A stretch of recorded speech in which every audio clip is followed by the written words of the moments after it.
sesuai dengan kebutuhan daripada murid-muridnya. Oke, yang selanjutnya, yang ketujuh. Yang ketujuh adalah mereka mempunyai kekuatan kekuatan daripada resolusi. Jadi pembahasan kita sudah hampir sampai kepada akhir pembahasan. Kita masuk kepada kualitas daripada seorang teman spiritual. Di sini ada beberapa jenis pembahasan. Pada saat kita berbicara kualitas daripada seorang teman spiritual, ada yang menjelaskan ada 8 kualitas, ada yang mengatakan 4, ada sutra yang mengatakan 2. Jadi kalau misalnya kita tidak dapat mengingat lagi ke-8 punya kualitas, mungkin kita bisa ingat yang 4 kualitas, dan bila mana kita tidak bisa ingat yang 4 kualitas, kita bisa ingat 2 kualitas. Tetapi bila mana kita masih belum bisa mengingat kedua kualitas itu, mungkin kita tidak perlu mengingat apa-apa lagi. Jadi menurut sutra daripada Bodhisattva Bumi ataupun Bumi Bodhisattva, dikatakan bahwa pada saat seseorang mengambil seseorang itu sebagai teman spiritualnya ataupun sebagai gurunya, maka ada beberapa kualitas yang harus dia perhatikan. Yang pertama adalah orang tersebut yang akan kita ambil sebagai orang guru itu adalah orang yang cukup berpendidikan ataupun berpengetahuan. Artinya adalah orang yang berkualitas untuk mengajarkan sutra apapun. Jadi dia tahu, dia berkualitas, berpengetahuan untuk mengajarkan sutra apapun. Yang kedua, kualitas kedua adalah orang tersebut hendaknya telah mencapai suatu tingkat kesadaran tertentu. Yang ketiga adalah orang tersebut haruslah orang yang penuh dengan welas asih. Yang keempat adalah orang tersebut adalah orang yang tidak takut ataupun berani. Artinya di sini tidak takut itu adalah bukan berarti sangat berani untuk melakukan apa-apa, tetapi artinya adalah dia tidak akan takut pada saat murid-muridnya mengajukan pertanyaan. Jadi pada saat muridnya itu mengajukan pertanyaan, dia tidak akan melarikan diri ataupun menghindar dari pertanyaan itu, tetapi dia akan menjawabnya. Tetapi tentunya seorang murid juga tidak pantas untuk mengajukan pertanyaan-pertanyaan yang tolol ataupun pertanyaan-pertanyaan tidak bermakna. Yang kelima adalah guru tersebut ataupun guru tersebut haruslah orang yang penuh kesabaran. Jadi guru itu haruslah bisa bersabar atas pertanyaan-pertanyaan yang diajukan oleh murid tersebut. Jadi dengan seperti di Solides pada saat interview ditanya 3 kali pertanyaan yang sama oleh sang reporter, dia juga mengatakan dia dengan ditanya pertanyaan sama 3 kali pun mungkin saja bisa timbul suatu batas kesabaran.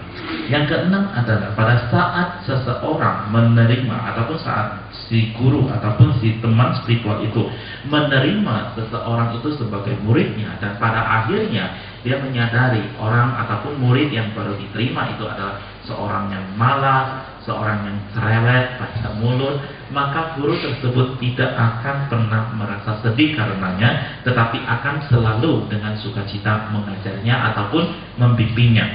Yang ketujuh adalah dia selalu bersifat jujur. Artinya adalah apa yang dikatakannya adalah selalu apa yang dilakukannya, bukan lain di bibir, lain di mulut, lain di hati.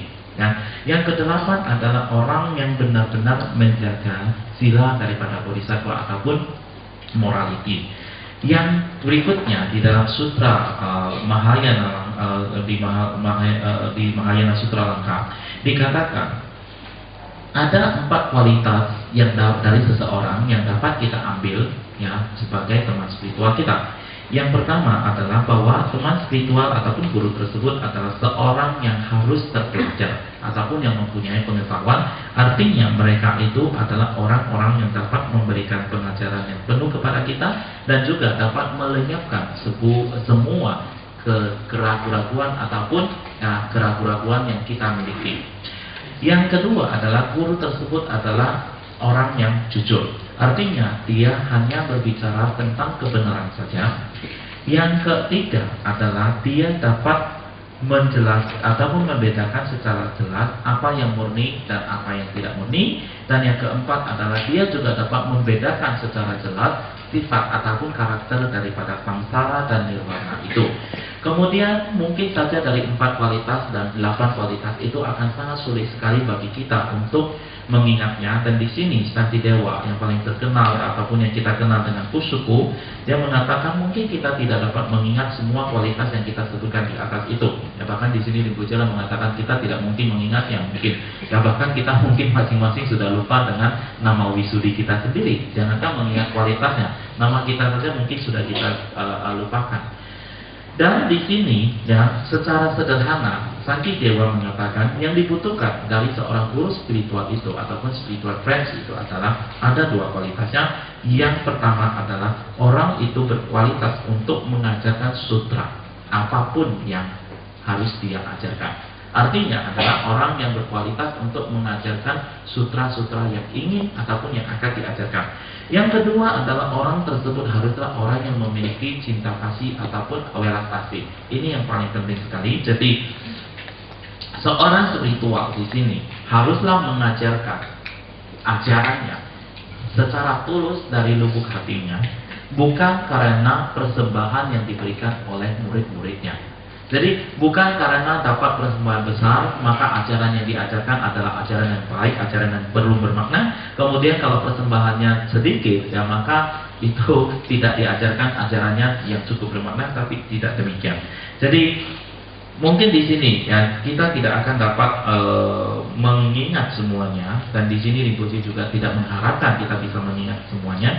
Jadi apa yang perlu kita ingat di sini adalah kualitas, bahwa seorang guru haruslah seorang yang qualified untuk mengajarkan apapun sutra yang diajarkannya. Artinya begitu dia mau mengajarkan sutra apapun, tentunya dia harus berkualitas, memiliki silsilah daripada sutra yang dia ajarkan tersebut, dan tentunya dia juga adalah seorang yang penuh dengan welas asih.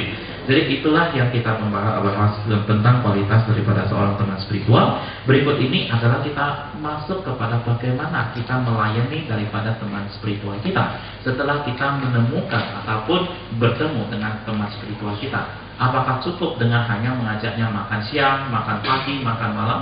Tentunya ada cara-cara bagaimana kita menjaga hubungan kita dengan teman spiritual kita ataupun guru kita itu.